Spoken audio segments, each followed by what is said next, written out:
So what is an Ezer Kenegdo? A helper opposite us or facing us. Obviously you have always the traditional view how to look at it, but let's try. I mean, to my understanding, there are three different levels or three different ways it can look like, and you can have all three in the same time at different stages, different moments in life when we're dealing with our spouse. But let's remember that the message is mostly for the man. If the man is able to provide what the woman needs, all the good is going to be reflected. He's the one who has to initiate. He's the one responsible to use his helper. The woman is the helper. He is not the helper. She is your helper, right? So men have to get that straight, that, hey man, you need help. And who is going to help you? Your spouse, your wife, the female energy, the female power. So man needs to humble himself. He needs to accept that the male energy, that the malehood has a very strong ego and needs to be broken with the help of his wife in order to become really close to God. The female energy is already more complete. A woman doesn't need the bris milah. A woman has a bina yesera. A woman is already more connected to her emotion, to God. And he needs to learn from her. So we have to humble ourselves as men and accept to learn. Accept to learn from the woman. Accept to be a student instead of wanting to teach or solve the female problem or the woman problem, whatever. Doesn't mean the women are completely perfect. Every woman have also their male energy in them that they need to fix, and they also have their problem. But when in terms of a couple of marriage, this is the design, the divine design. So what are the three ways that the Ezer Kenegdo is most expressed? The first one is when your Ezer Kenegdo is a complete mirror. Complete mirror means that, let's say you're someone who is really angry, you're an angry person and you get angry, you're gonna be given, your wife is gonna be angry, and you're gonna say, why are you angry? And really she's gonna be angry because you're angry. It doesn't matter where it started, what the problem. You don't have to be angry in a discussion, in a disagreement. But because you yourself are an angry person and you're not really facing it, you're going to be given a wife who is angry. And therefore, you're going to complain that she's angry, but you're complaining about yourself. She's mirroring exactly who you are. Ezer Kenegdo, she's facing you with your own dirty laundry, so to speak, with your own dirty midot. So you need to work at changing. Once you're able to remove the anger, you'll see her anger will get removed. But you have to initiate, because she's just going to mirror who you are, how you behave. So that's one way the Ezer Kenegdo works, mirroring. Another way is she's gonna mirror you, but through the opposite force. So let's say you're someone who is very impatient. She's going to be someone who is the most patient person in the world. And because of that, so she's going to be the opposite, and you're going to be so upset that she's the opposite, and she's like, you're too impatient, you got to go faster, you can't be so slow, whatever, so you can wait so much. You're going to be confronted with the exact opposite force of your extreme character, right? So if you're going to be have strong ego, she's going to be very, very, very humble, extremely humble, too humble, right? The extreme, almost in a negative way.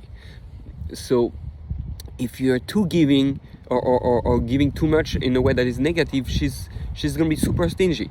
Or if you're too stingy, she's going to be someone who gives to everyone and gives too much. So it's going to be push you to realize, oh, we need to create the balance. I need to go back to the middle, and as you go back to the middle, she will come back to the middle also. That's a different type of mirroring through the opposite character trait. And then finally, you have the third type of Ezer Kenegdo, which is you're gonna be it's a push. She's going to push your midas to the extreme by being even more than you. Meaning the goal of that Ezer Kenegdo is to stretch you even more. So let's say you're a sensitive person, but she's going to be super sensitive. And the idea, you're going to think, oh, but you're too sensitive. No. She's there to stretch you, to push you to be even more of a sensitive person. You're patient, but she's even more patient. And so you're gonna face that, and you're gonna need to. You might be upset because, like, you know, she's like, it's almost like a competition, but it's not a competition. You need to humble yourself and learn from her how to stretch that character trait. So you're gonna face that character trait of her. So those are the three ways I think we can best see the Ezer Kenegdo, understand what it is. But ultimately, the idea is that our spouse, especially our wife, is here to reflect something that is in us. You know, I worked on my character traits as much as I can, you know, for many years, and still today I find things that are buried inside. We all have things that are buried inside, and we think, oh, but I'm righteous in that area, all that, but it's you can be loving, but you're not loving yet. You know, do you love like God? You know, do you love mosquitoes? I mean, like, God created mosquitoes. You know, He wants you to love the whole world, says the Tomer Dvar. Every little thing. Do you love a stone? No. So then you didn't reach the level of love. Oh, but I love everybody. No, you don't really love everybody. Otherwise, you will never get angry if you love everybody. So we all have to stretch our character traits. And it takes a lot of work. It still takes a lifetime. That's why you're stuck with your wife for a lifetime, in a good way. We can always stretch more our character traits. We can always grow more, and that's a challenge. We have to learn to appreciate that, to respect that, not to think that our spouse is here to go against us or to challenge our. I mean, she's here to challenge us. But if you understand truly that God gave you this woman designed specifically for you, or this man, because vice versa, but more, again, it's always more for the man. She's designed specifically for you. All her faults, all her negative trait, everything you don't like about her, is specifically designed for you to deal with it. It's specifically designed for you to be triggered and work in those areas. Is specifically designed for you to become sensitive and see and look at yourself and deal with this problem. She's giving to you with those flaws, with those problems for you. Yeah, you are supposed to deal with those problems. So if you need to humble yourself, you're going to need to humble yourself. That's the hardest thing for men. You have to break your ego. Break your ego. And even if your wife does something wrong, right, or has bad character traits, it's not a competition. You're here to say, you see, you know, you do wrong, so therefore I shouldn't love you, I shouldn't do this. True love is giving oneself 100%. It's not you do 50%, I do 50%. No. She is supposed to do 100% and you're supposed to do 100%. The other one does 50% or 30% or 60%. You're not going to say, oh, you do 60%, I do 40%. Or I do the same 60%. No, that's not marriage. That's competition. That's the world out there. That's America, capitalism. No, real marriage is I do 100%. No matter even if you give me just 1%, I'll give you 100%. That's a real man. That's a real male. That's 100% pure male energy. I give you unconditional chesed. Chesed is the man, Vura is the woman. So chesed, I'm going to give you unconditionally, even if you don't know how to give back, even if you make mistake, even if you hurt my ego, even you hurt me, I'm still going to give, because eventually, if you give with love, right, and doesn't mean the woman should not work on herself, and you should work on on the communication, so she learned what she does wrong. But it should not be that she changed just because, oh, I'm stopping loving you, I'm stopping showing you love because you don't know how to do it right. That's childish. That's not being a man. It's so yes, we get hurt, and sometimes we don't want to give because we feel hurt and we feel our giving, but maybe you don't give the right way.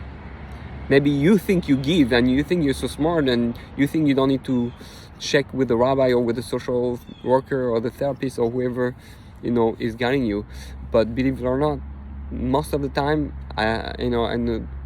when I work with couples, guys think they love their wife and they do the right thing, but they do a lot of mistakes, and they hurt the wife, and because they hurt the wife is angry and upset and sad, and the guy feels therefore like a failure because his wife is not happy.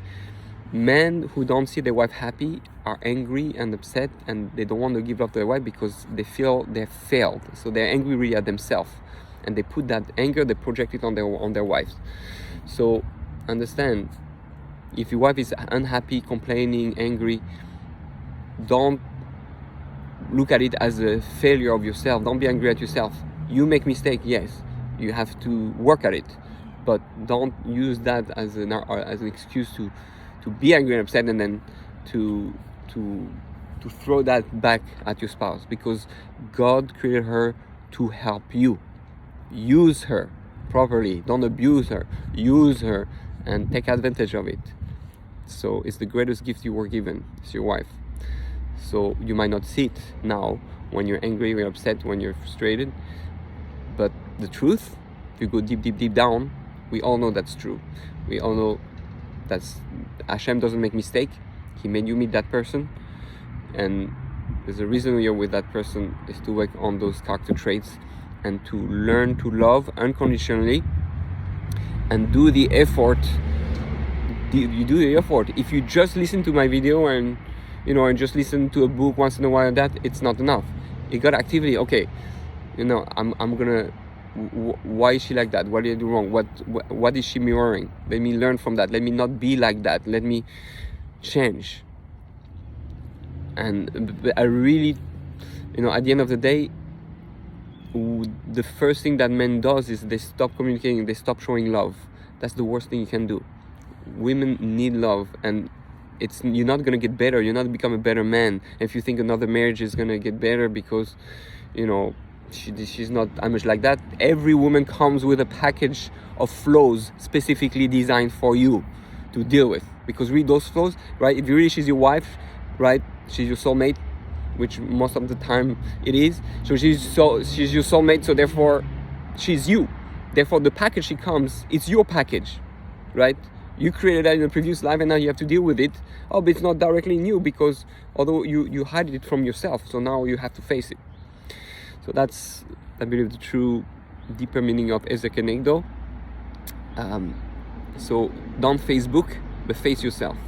You need to face yourself. When you speak to each other, when you discuss, face yourself, face each other. Rav Noach Weinberg that said to a young married man who was just getting married and wants to say he wanted to know what's the greatest advice you can give him. He said, look at her in the eyes when you talk. Don't look at your phone. Don't look at your newspaper or your book or at the TV, at the game while you speak. I mean, if you have a conversation, look at each other in the eyes, face to face, not face to face. That's one of the greatest advice for true, pure communication. So may we all be able to have true face to face growth and love.